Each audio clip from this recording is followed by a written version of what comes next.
so I'm 34 right now. I actually was walking up the stairs. My calf I felt the pop, and I'm like, did I just literally strain my freaking calf from walking up the stairs? And I was like, oh shoot, okay, I clearly need to do yoga, which is not something I've done religiously or often enough. And I was like, my body's getting more stiff. I ran probably 5, 6 miles up a hill. That's why I built this company. That's why I continue to stay with it as hard and through all the good and the bad times. I believe my body was designed to be a hunter and a gatherer. You're going to need to find ways to walk. That means that you can buy a treadmill underneath a stand-up desk, and you're literally walking during your meetings. I'm Todd Vande, CEO of Stark, and I've gone from vegan to paleo to keto to carnivore, from cryosaunas to ice baths to training like an athlete to being injured like an athlete to enhancing my mobility and enhancing my sex hormones with thousands of labs and various forms of scans. I'm surrounded by high-level medical doctors, naturopathic doctors, chiropractors, nutritionists, and strength coaches, all leading me in concert to a state of optimal health. And I'm here to share that with you, regardless of your age, your genes, or your medical conditions, that you can too. Chirag Sagar is a co-founder of Mission Matters Media. It's a multimedia brand that reaches over 1 million people per month and has a personal brand accelerator to establish, build, and scale personal brands. Their mission is to help people and companies identify and accomplish their missions.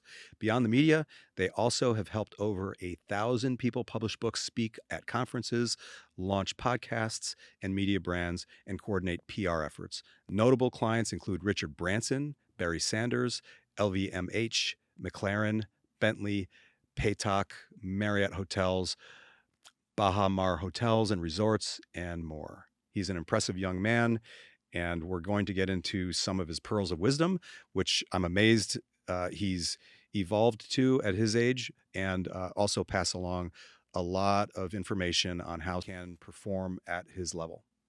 Okay, so Chirag, you had a question. Basically, where do you start if you're just starting out? Is that Yeah. So look, I've played sports throughout high school uh, as I was a kid, intramural sports in uh, college. I've tried to stay active whenever I can, go to the gym, eat basic healthy foods. I've tried to stay lean as much as I can. And, mhm. I'm busy as the founder of a company. And I feel like a lot of folks that are out there that are executives, that are founders, that are, that have families. What can we do? I guess even for myself, I'm not entirely sure where to start. There's just so much information out there. There's a lot of noise. Yeah, it's I complicated, guess right? Or it's confusing, it rather. is. Yeah. It's confusing. Mhm. It's TMI. I don't know where to start. How to get jump started into this. Okay. As someone who's a novice or who wants to be healthier, live longer, there's this whole longevity movement. Where and how do I get started in this? Well, we have an acronym called L.E.N.S, Lifestyle, Exercise, Nutrition, and Stress Management. The concept to start out is to pick one of those categories and grab a single solution. And we can talk about some of those solutions. And all the solutions I'm going to talk about work, like they're proven within our system. And the way we know that they work is that we run DEXA scans, we run labs, we do orthopedic assessments, bone mineral density scans. Like we have so much data on our student population that as concepts pop up, like infrared therapy pop up, and they're utilized, we have abilities to test those things. And so what we recommend inside of the Stark ecosystem is they're not theoretical. They actually work, and they're generally difficult, which is part of the problem that you're facing, because you work very hard, right? You seem like you're everywhere in Los Angeles. Mhm. Everywhere I go, you like pop out of the corner and like, hey, Todd, nice to see you. It's such a shocking thing. You're really dialed in, and you work super hard, right? Mhm. Like I bet you put very long hours in.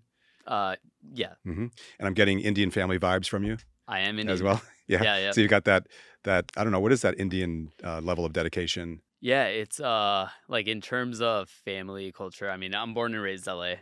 Family's out here, lives in Glendale, which is where I grew up, and like got a younger brother, married, lives 5 minutes from my parents' place. Newborn. He's got a 1 year old. And so a lot of family values, but like even in Indian food growing up, it's not the healthiest. Um, you know, Delicious. it is delicious. Yeah. It's damn good. But the problem is it doesn't, it leads to a lot of issues. I think I know the Indian diet, it leads to a lot of diabetes. It's very sugar, it's bad oils. hmm There's a lot of issues there. And so I've try to get my parents to eat a little bit Mhm. healthier, but it's hard, convincing them. They have that. It's very old school in that mentality. Right. And so it's if I can't change the lifestyle at home, it unfortunately Mhm. impacts everyone else, right? Whenever I'm at Yeah. my parents' spot eating, I unfortunately don't have much of a choice except to eat, Mhm. either minimize the food that I'm eating there, or just bite the bullet and eat some really delicious food. But it's gonna get me right Yeah. here. Yeah. So it's a common I was actually asking more about the drive that Mm. you have coming out of an Indian family, Oh yeah, like desire to be successful. We yeah. see that within the Asian community as well. Immigrants in general, I was about to say right? it's the immigrant lifestyle. Yeah. So okay, so Like and that your parents potentially right. were like another level, and you've got pieces of that Hmm. drive you to work as hard as you are, which is why you pop up in every corner Yeah, you in know Los what? Angeles. I heard this one time. I think I was like 18 when I first heard this. Is that a lot of times you get immigrant families that come to the U.S. What ends up happening is the next generation, either they carry on that torch. My third generation, you're pretty much become domesticated. You're like a Yeah. lion, you're like a domesticated Yeah. lion. I heard that, and I promised myself, I was like, if my parents came here, they didn't really have my dad didn't have a college education coming here. They sacrificed for us, and Yeah. so my thought is, well, if he took that risk coming from India to the US, not knowing too many people, on just handful of family members, almost no money, and built himself up to what he got to now, what is my potential, and what am I capable of doing, having this college education, being born in the US, having a steady, solid, base family here, having these resources that my parents didn't have.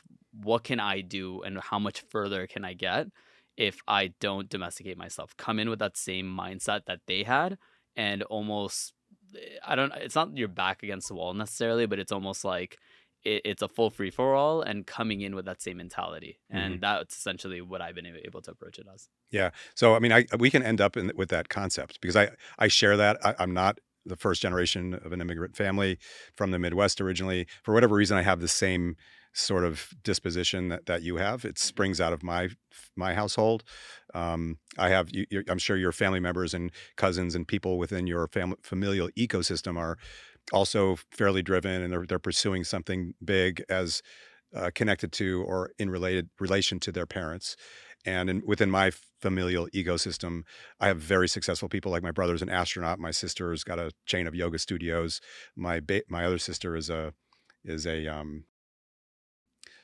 registered dietitian, and a lot of that just comes from the desire to want to achieve, and that's in and of itself, from a longevity perspective, which is coming back around to the original question, is actually problematic because you are an extreme type A personality. Mhm. It enabled you to get to this point. It enabled me to get to this point as well.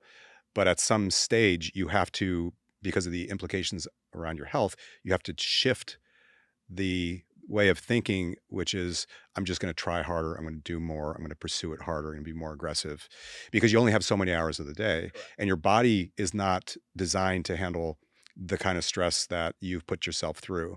Mhm. It can handle it as you're young, because you're a lot younger than me. It can handle it, but at some point when you get older, you're going to start to experience the ramifications of it, which can be cancer, heart disease, like heart attacks and strokes, and other serious medical conditions like the things that I faced.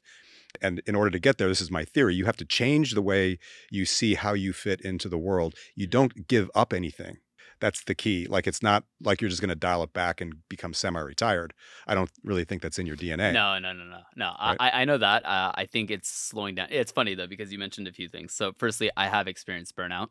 Yeah, I've unfortunately been involved in several lawsuits. I'm I sorry to hear guess that. earlier, Yeah. it happens. I guess anyone that's It doing the does happen. entrepreneurial Yep. thing, Me too. unfortunately, Yeah.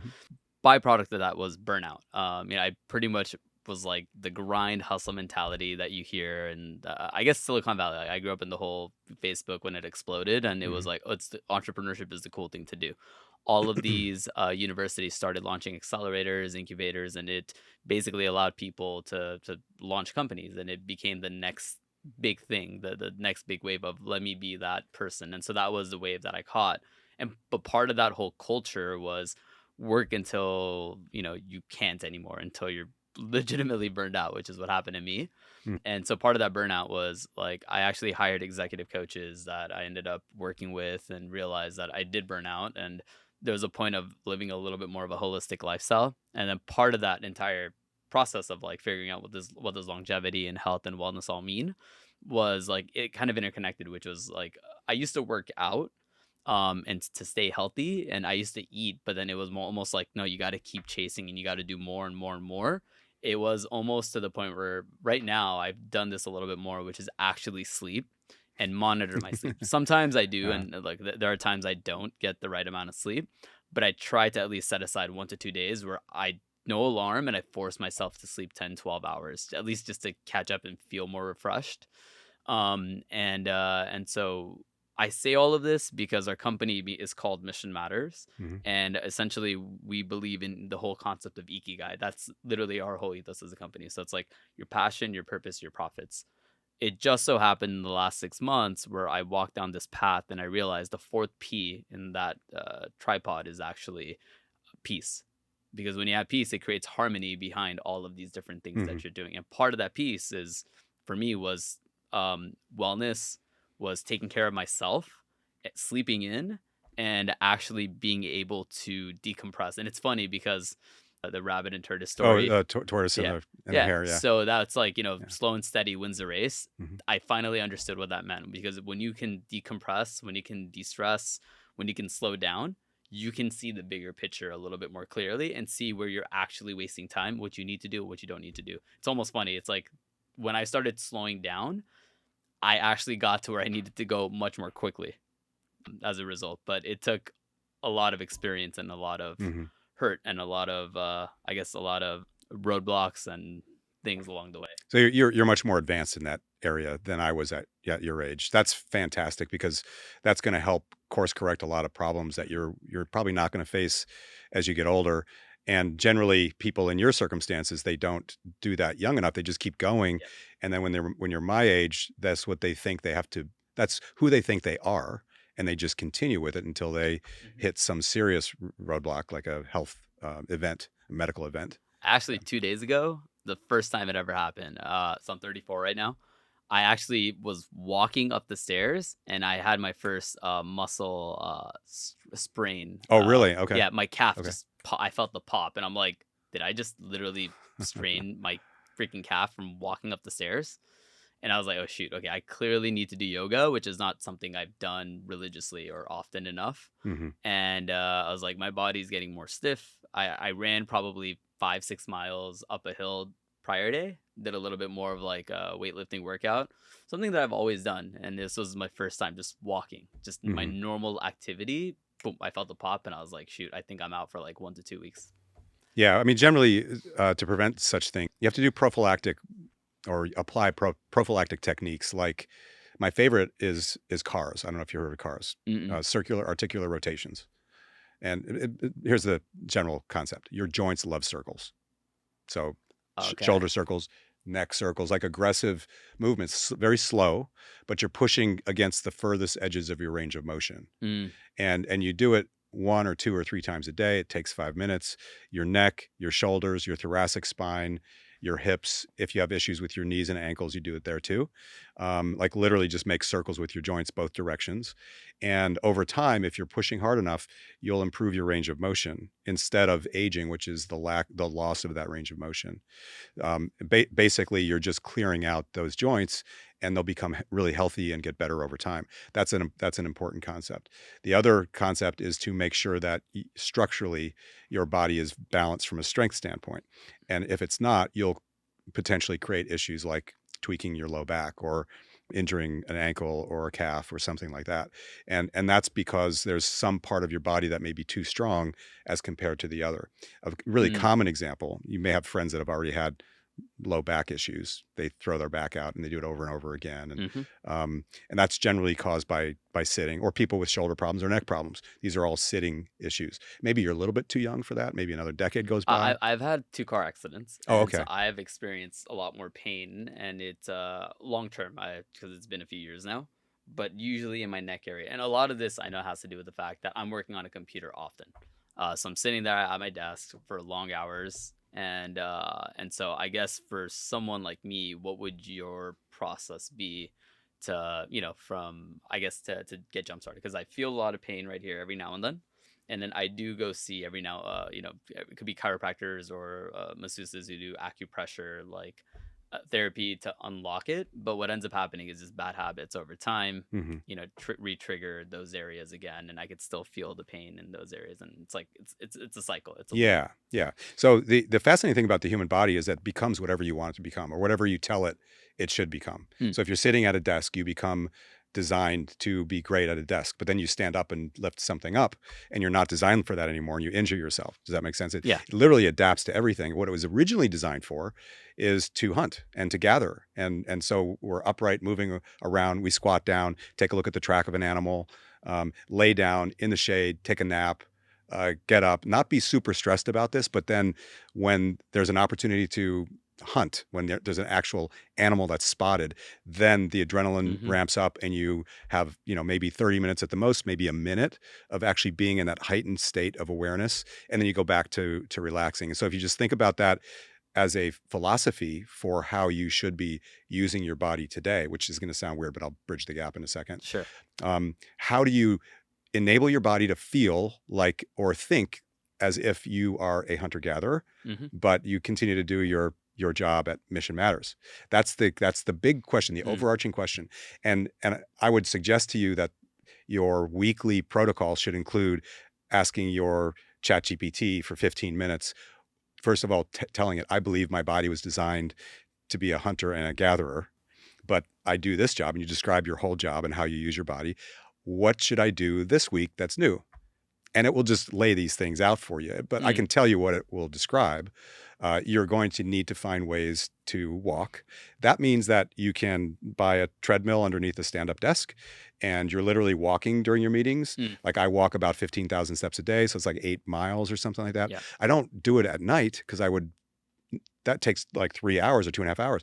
But because I do it during my day, I may even have had a meeting with you while I've been walking. That's a total possibility. Mm. There's no additional time. Like I get home at the end of the night, I take the dog for a walk with my wife. I get like 800 steps, and now I'm at 15,000 or 16,000.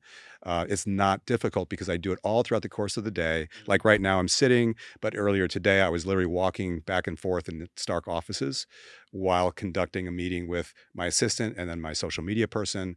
And periodically I just stop at my laptop, look at what's going on, or answer a question, look something up. But generally speaking, most of the meetings I conduct don't necessarily need me to be at my computer unless I'm taking notes.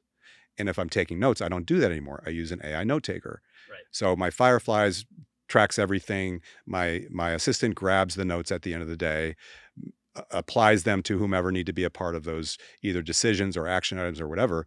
And I don't have to sit at a desk because of that. The interesting thing is, Mhm. because I'm not trying to hold people accountable by taking notes or making sure I'm following up on key items, and I'm just letting the AI note taker system do that, I actually listen to people for probably the first time in my adult life really Mm. well, because I'm not thinking about taking a note and then I miss 5 minutes of what they had to say.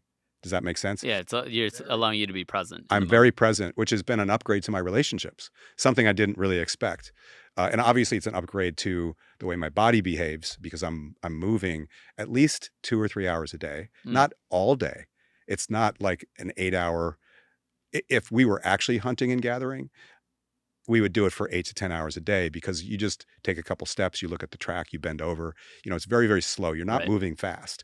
But because I'm not actually hunting, again, I'm kind of tricking my body into using it the way it was designed. Mhm. I move more quickly because I don't want to spend all day walking, but I get the activity in, and then I can sit like here with you where I'm not actually moving, and we can do this too. And I have no issues with the energy output for my body. A lot of people are kind of twisted about the concept of energy utilization and how much food that they're taking in. It's not that we're trying to be in a caloric deficit necessarily. You may want that Yeah. because maybe you want to lose a little bit of body fat or something. But generally, we really don't want to be in that state for long periods of time. But for you to get the nutrients from food that you actually need, you have to eat massive amounts of food. Mm-hmm. Does that make sense? Yeah. Because you're getting all your nutrients that you need from the food, assuming that the food is really high quality. And so if you need 2,500 to 3,000 calories a day, which is what I do just to maintain my weight, that's a lot of food. And if I was sedentary, I would be a disaster. But because I move a lot, my body gets the nutrients from the food, Right. and I'm able to remain in a healthy body comp state, and my joints work really well because I'm moving. Does that make sense? It does. So I guess knowing some things about me right now, right? How would you get someone like me? Because I know there's a lot of people like me that are out there, Hmm. that are these entrepreneurs, founders of companies that are, maybe they got small teams, and families and whatever else they might have, right? How would you jumpstart someone like that to get initiated to look at, the acronym you said was L.E.N.S, correct? Lens, yeah. Yeah. So how do you go about, the nutrition exercise? Generally, when people come into the Stark ecosystem, we're course correcting for the nutrition part of that equation. We're coaching on stress management and exercise. We're either prescribing things like steps and zone 2 cardio, and we're definitely designing and helping them execute on a strength training protocol. But if you're not in the Stark ecosystem, you can start anywhere. I would caution getting a 24-hour fitness membership and going to the gym and just like following a program that you read about in Muscle and Fitness. And I'd caution against it because strength training is very effective. And by that, I mean, there's no, like, you don't find a 1-inch perfectly designed and balanced, cylindrically shaped barbell in the wilderness that you can pick up and do it over and over and over again because it's so perfectly balanced. You'd find like a tree limb that's super heavy, Mm-hmm. that's awkward, or an animal that you throw over your shoulder, or something else that's really difficult to move around, a boulder or whatever. That's what our bodies were designed for. And so strength training, because we've designed it, is super effective. And most people don't understand how the human body works, especially biomechanically. And the fact that they're going to 24-hour fitness and doing a bunch of bench press, which they think is going to make them stronger and look better and maybe help their health, but it's really causing shoulder problems because they don't know how to do it properly. Because it's effective. It's not a natural movement. You imagine going out into the mountains here in the woods or whatever and seeing someone with perfectly over and over and over again. There's no purpose behind it. We weren't designed to lift weights. We were designed to do these other things that just weren't as clean. And so you have to be careful about doing strength training properly. It's not to say that you can't use your ChatGPT and find a really well-designed workout and continue to communicate it with it and say, hey, I think I made progress, but my left shoulder hurts a little bit. Do you have any suggestions?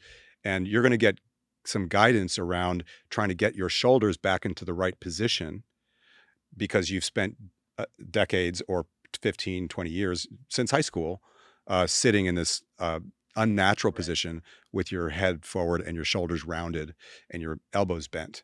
And so if you lift weight, like if you do curls, oh my gosh, curls are probably the worst thing you can do if you don't really understand how to design a training program. Going from the desk to do curls, you're exacerbating the issue. Generally, your anterior chain, which is the front of your body, becomes overly, at least from the waist up, overly tight. And your posterior chain from the back of your head down to your heels becomes atrophied because you're just not using it properly. And as a result, you're very imbalanced and you go into the gym and you hurt yourself or you bend over, pick up a sock and injure yourself. It comes from a long period of time of causing problems.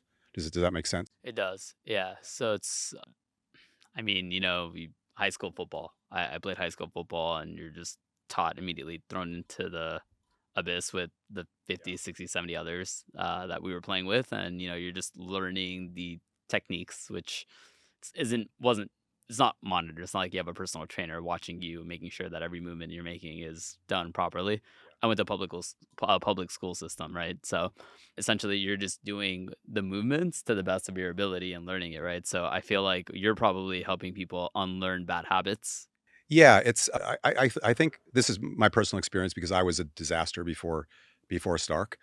And my early experiences at Stark, going in also as a football player in my younger years and thinking I knew how to lift weights and having that thought process and getting a gym membership at Equinox and being offered a couple of free personal training sessions and being like, no, I don't really want that or need that. I know what I'm doing, kind of a posture, to having my mind blown and recognizing I have no idea really what I'm doing. And I've caused so many problems in my body. And then as we started trying to course correct my problems, and the biggest one that you have, and nearly everyone, you're not special in this regard, is that you have underdeveloped glutes. And I'm not looking at your glutes right now, but that's just a normal problem for men and women because we sit a lot. Right. And I remember in the early years at Stark of being put through protocols to reconnect my brain to my glutes so I can actually contract them for the first time in, I don't know, probably since I was 12 or 15. The sort of compounds from sitting at a desk in school, and eventually they sort of shut off because your brain's like, I don't need that. Particularly your glute med, which is the upper outer part of your glute. It's used for balance, or in part for balance.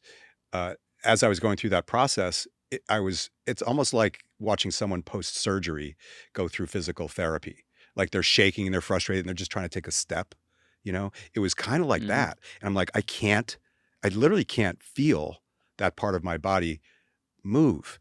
And the team at Stark was like, it can. And we just kept going after it. And finally I'm like, oh, now I can deadlift and not have low back problems or like low back pain because I'm not using my erectors, which is right above your hips, the two big muscles in your low back. I was using my glutes, which is what it was intended for. And it was kind of a shocking epiphany. And it's changed the shape and the strength and the durability of not just my glutes, but my knees and my low back and my ankles and my feet, because it affects everything up and down the posterior chain. So that's just an example. Because of how we use our bodies, we've become so disconnected with how they're supposed to work. And so there's some, it's like almost like rehab that occurs at the beginning stages that you should go through to make your body more durable and balanced. The balancing part is a giant part of that durability because it prevents you from having those minor injuries, which comes from structural imbalances, like something you said your calf, right? Something on probably your feet or your knees there's like a structural imbalance there that needs to be corrected because the way our bodies are designed, they're incredibly durable. They're incredibly resilient. But when you teach your body to do something other than what you needed to do, and then you go to do that thing it was designed for, it doesn't have the ability any longer. You gave it up. You can get it back. And that's the exciting part. And that's getting back to the whole hunter-gatherer concept. How do you get your body to be used in such a way and still do your job effectively? I would submit more effectively, like the example of me walking and having my AI note taker enable me to connect with people puts me in a position where I'm actually more effective in my job.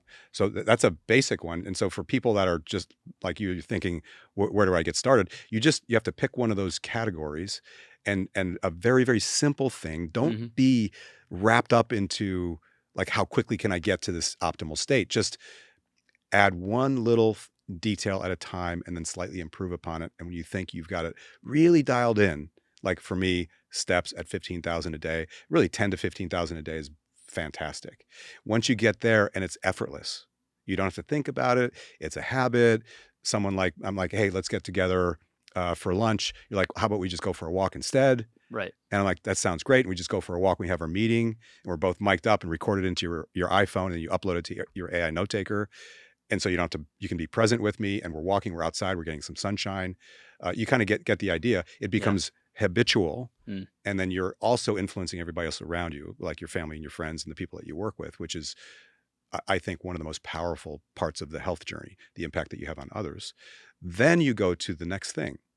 And maybe it's blackout shades for your bedroom. So it's perfectly dark. And then you go to the next thing, which is, making sure that your bedroom is 65 degrees and perfectly quiet. And then you go to the next thing. Maybe the next thing is nutrition oriented. You don't try to do all of those things at the same time. Lifestyle, exercise, nutrition, stress management. Pick one little thing and make it your own. Make it your little bitch. Like you own this thing, whatever that is. And it can be strength training. It can be nutrition, whatever your preference is, whatever you think you're going to be successful with. It can be giving up alcohol. It can be being more social. I don't think you have an issue with that. Any of these things that spin around the health ecosystem, start really small. Because as you're into longevity and you're 34 years old and you imagine that you're going to live to 150, well, you're just a baby, right? You're Mm-hmm. just getting started, and you have to think very long term like that. And by that I mean, if you stack up these little tiny habits and you make progress on one little thing over the course of a month, and then 2 months, and then 24 months, 60 months, and et cetera, in a decade, you're well, you're like me. I mean, this is 15 years later. Didn't happen overnight.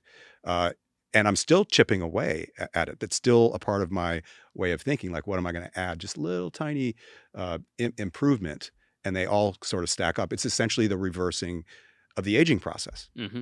right? And once you get to that stage and you've accumulated enough of these things, you're like, just like Todd said, now I'm 44. I remember when we talked when I was 34.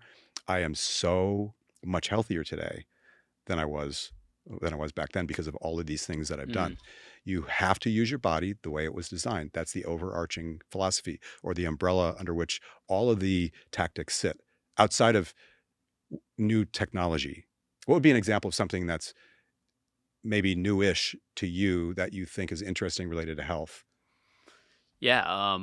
I've more recently, I guess, been doing more like cryo chambers.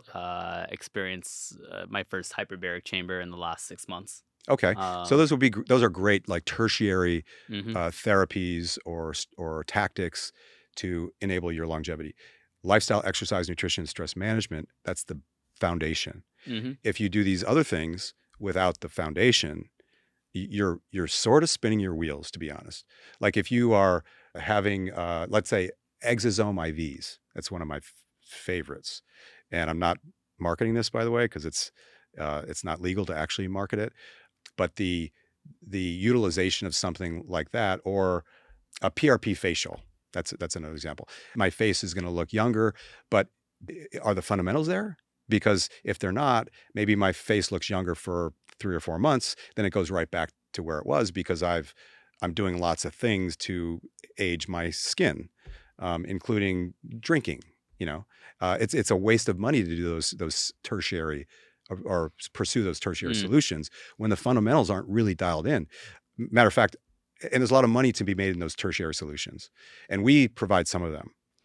I don't think anybody should even think about them until those foundational tools are really in place. Mm. And then you add something to it, like regenerative injection therapy in your calf or your knee or wherever you have an orthopedic problem.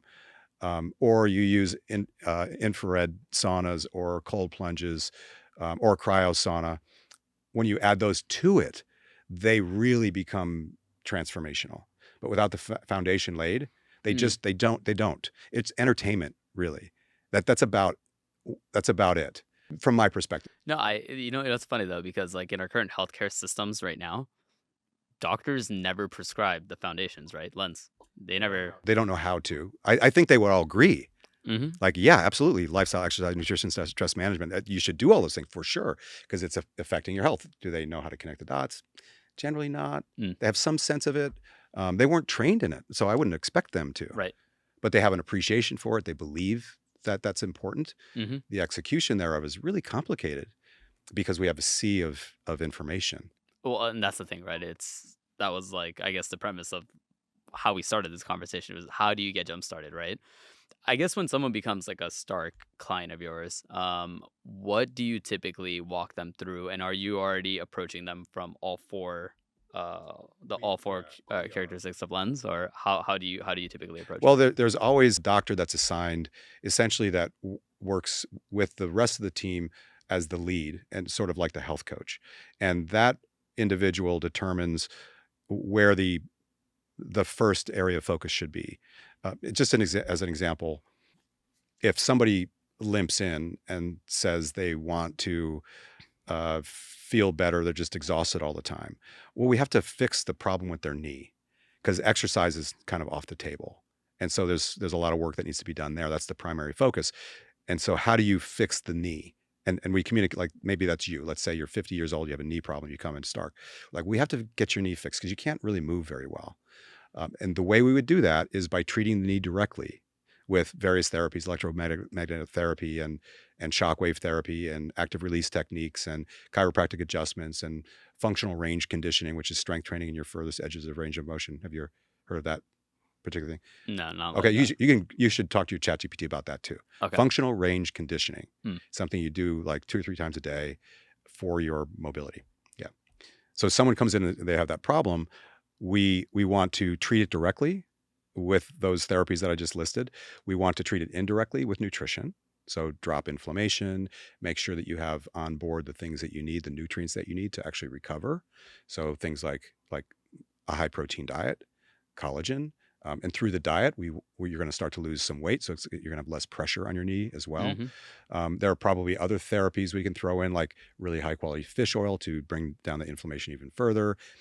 You're 50, we use that as an example, so you likely have low testosterone levels. Hmm. Particularly because of the shape of your body, you're a little bit overweight. Because you have the knee problem, you can't move much, leads to the overweight status, and as a result, you're inflamed not just from the food you're eating, but from your body fat, Hmm. which throws out these cytokines called adipose tissue cytokines that are inflammatory.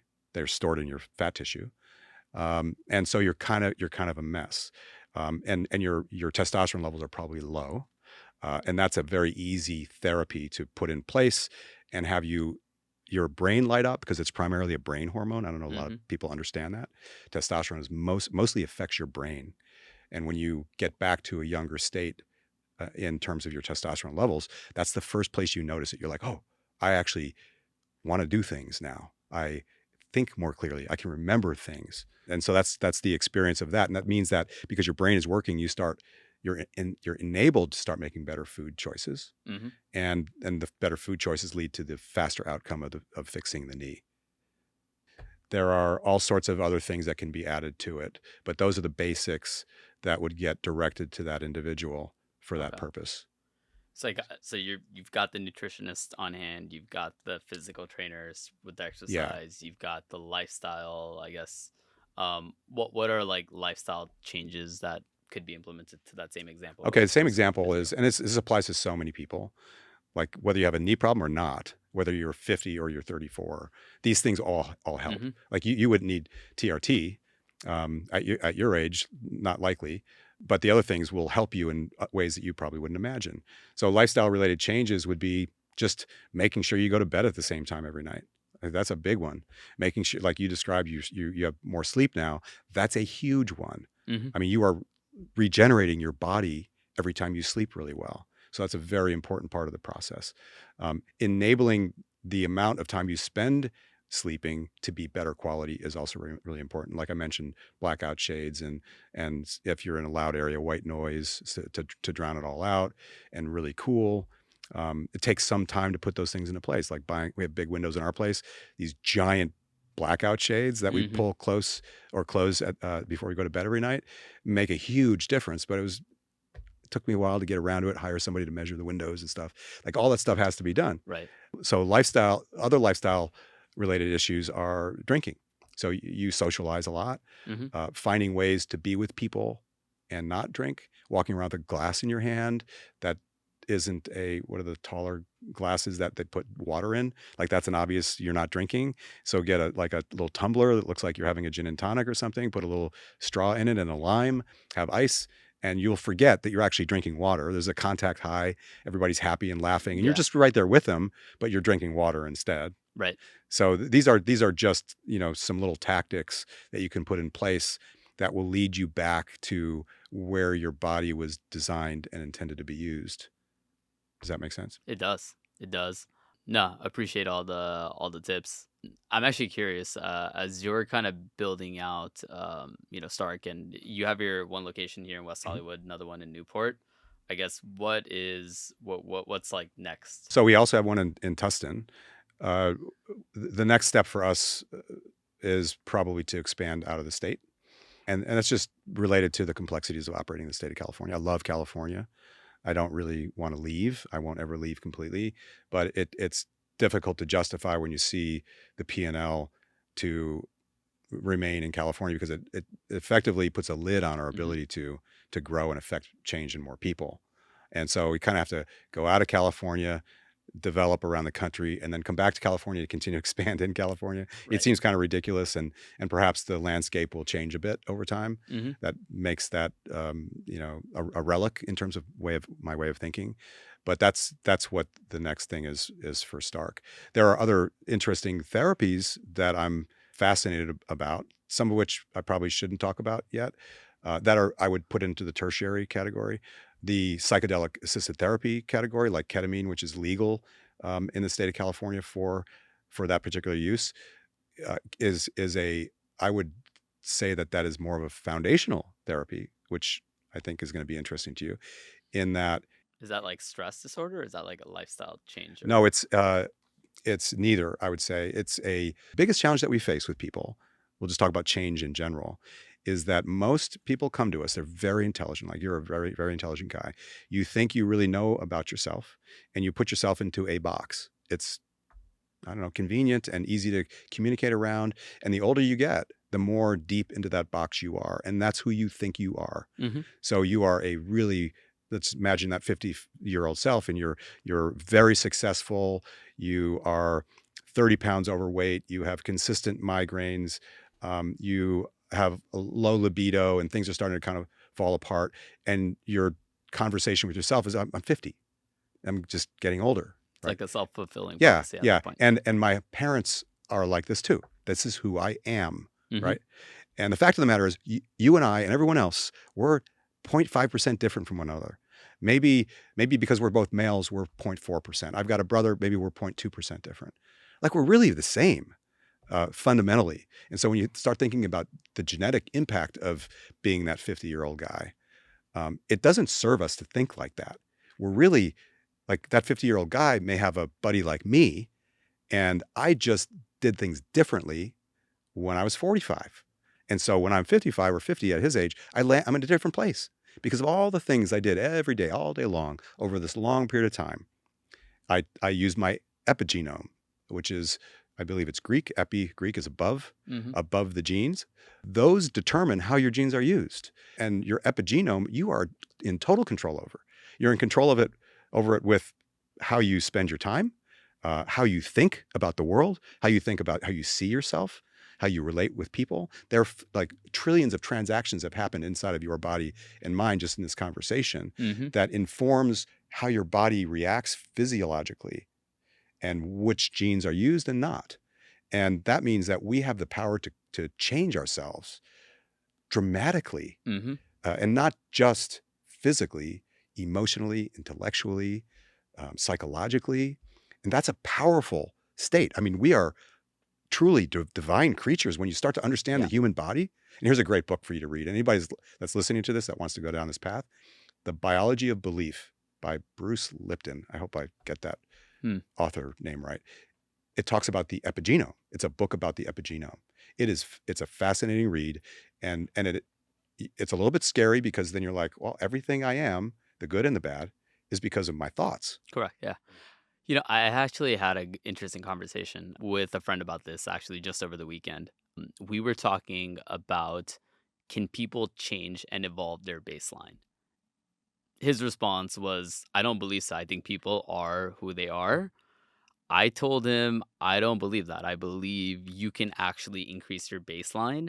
And there are a lot of things that you need to do in order to do that and to maintain that consistency. That becomes your new level of homeostasis, basically, where you are consistently leveling up. But this is essentially now who you are. This is your new paradigm every single time. And then you can increase it from there. I was like, that's why I built this company. That's why I continue to stay with it as hard and, through all the good and the bad times, essentially. And it sounds like you more or less believe the same thing fundamentally. Absolutely. Biologically speaking, I don't know how anybody can argue with me.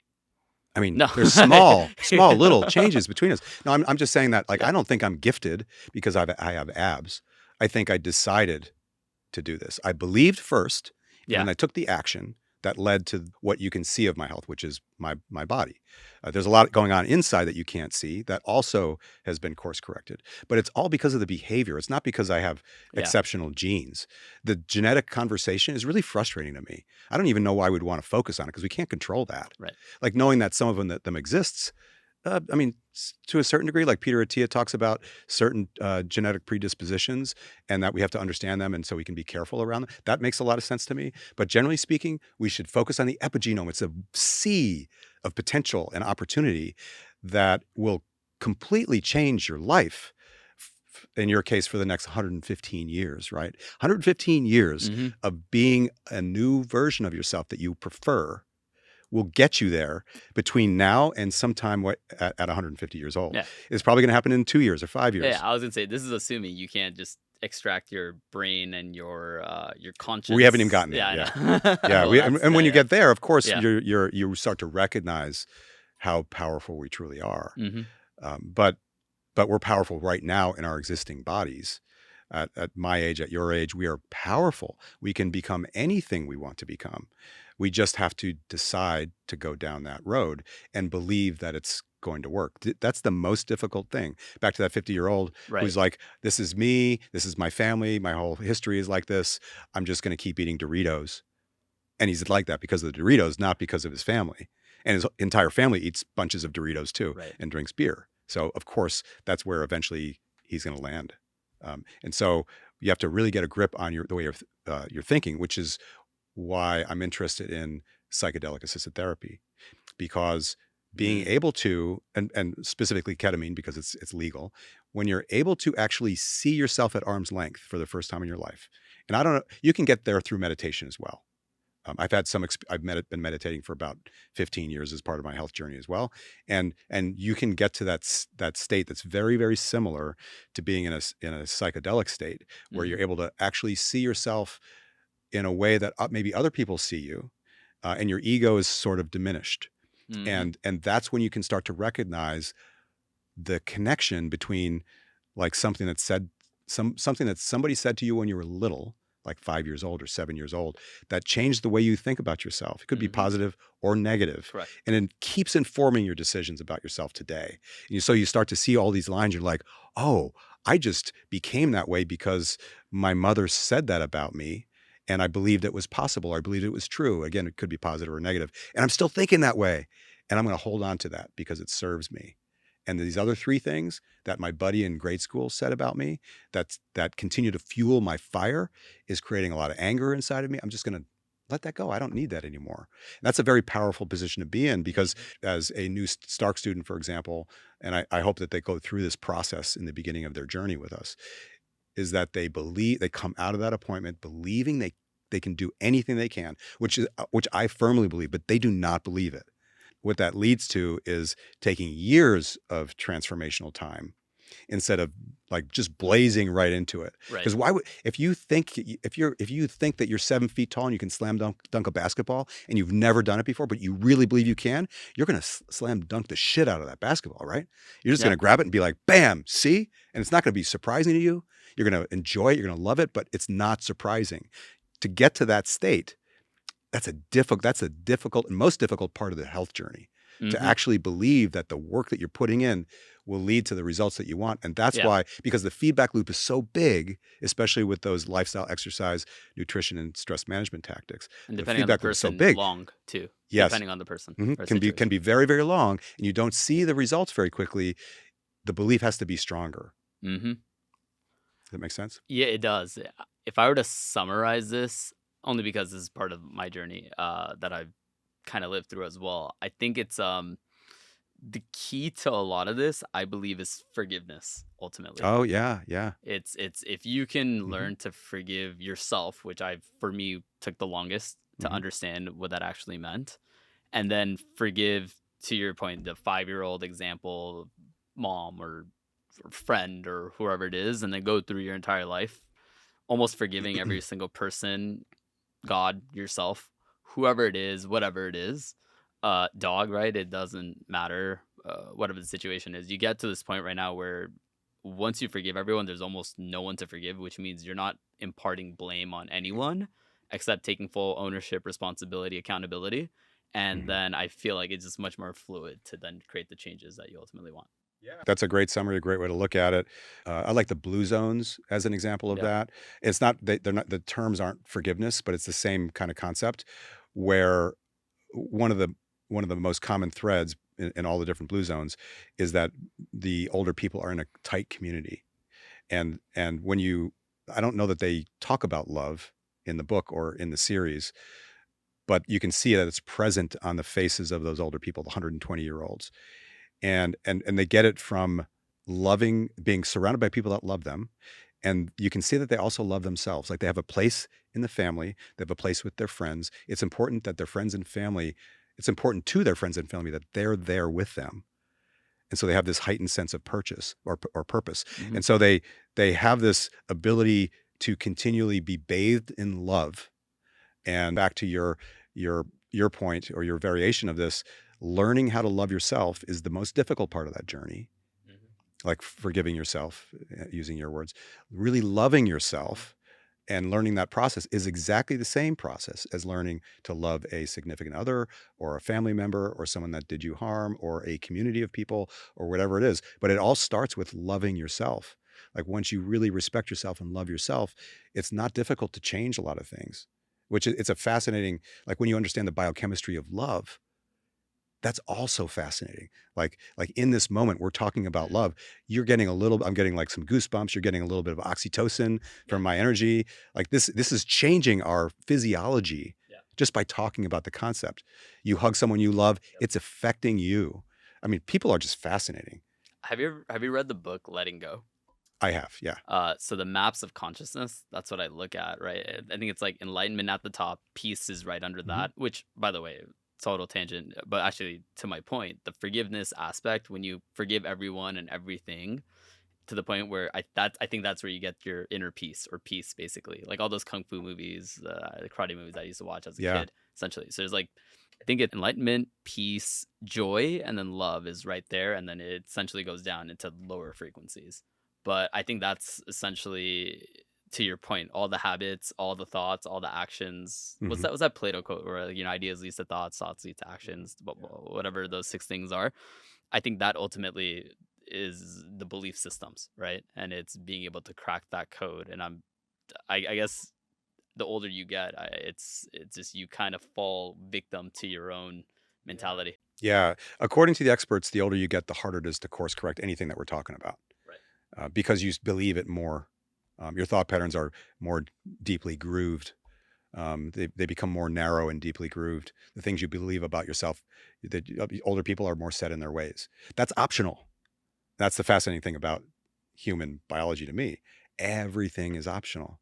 So it's almost Yeah. to the point where I guess fundamentally it's almost like when people are coming into Stark, Mhm. for that matter, you're starting with the belief systems, even maybe even before you're going right into the lens and the lens framework that you've developed. Well, I would say that we're aware of the belief systems. Okay.